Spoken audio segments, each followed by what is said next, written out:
Welcome everybody. Today is the initial installment of our video series dedicated to Lord of the Rings on Prime. As this is the first video, let's cover everything we know so far. Before we get started, I will be covering the show for the life of the series. If that is something that is of interest to you, please consider subscribing to my channel, and let's get going. As you probably already know, Amazon purchased the license from the Tolkien estate in late 2017 with an expected air date for the first season in 2021.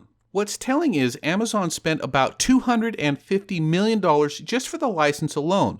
They made a commitment for 5 seasons with an option for a 6th and upfronted another $500 million just for the first 2 seasons.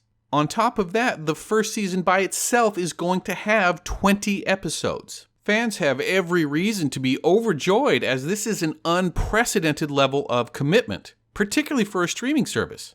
For comparison, Netflix is notorious for canceling even popular shows after just 2 or 3 seasons, and they generally make only about 8 to 10 episodes a season. If you recall, even smash hits on established networks like Game of Thrones or Breaking Bad ran about 10 to 13 episodes a season respectively. You have to hope Amazon can keep the high quality standards for that many episodes, which brings us to who's involved in the production. Despite the amount of money behind the show, the creative team is easily the biggest ongoing concern for the fans, specifically the showrunners. A showrunner traditionally is the driving force behind the storylines of a show and its overall feel. In fact, they will also often carry the title of executive producer. As you can imagine, fans were disconcerted when relatively inexperienced writing duo J.D. Payne and Patrick McKay were named official showrunners. At the time of the announcement, neither had any serious accreditation to their name.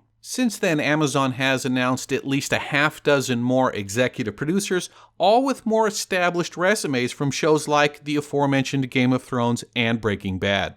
On a side note, Peter Jackson will have absolutely no association with the show, but New Line Cinema, the film company behind his 2 trilogies, is directly involved. So now that we know who's telling the story, the question becomes what story are they going to tell? And for that, we go to the show's official Twitter feed. After a series of whimsical and enticing tweets, we finally received the final map, which tells us definitively the series is going to take place in the Second Age.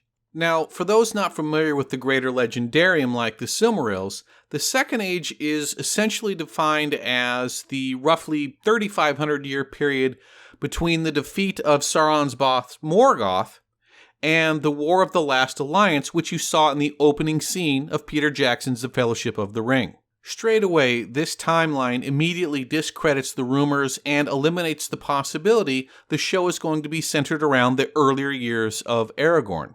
To expand upon what the storylines might actually be about and our understanding of the Second Age, we can reference an interview given by show supervisor Tom Shippey, link in the description.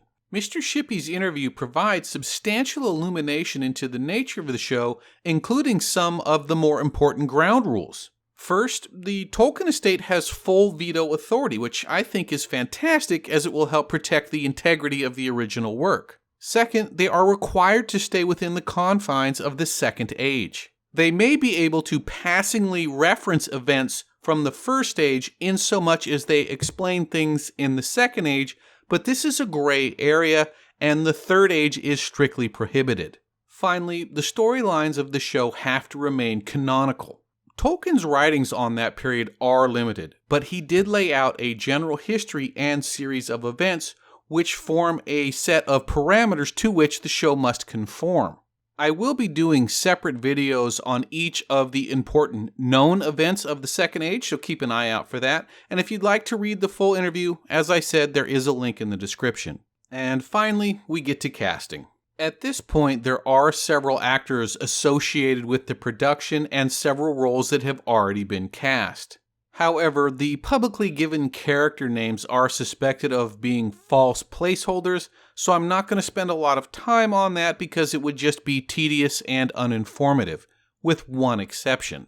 It has been confirmed that actress Morfydd Clark will reprise the Cate Blanchett role as Galadriel. Ironically, this is one of the few characters whose lifespan is long enough that it doesn't really provide us with any ancillary insight into the timeline.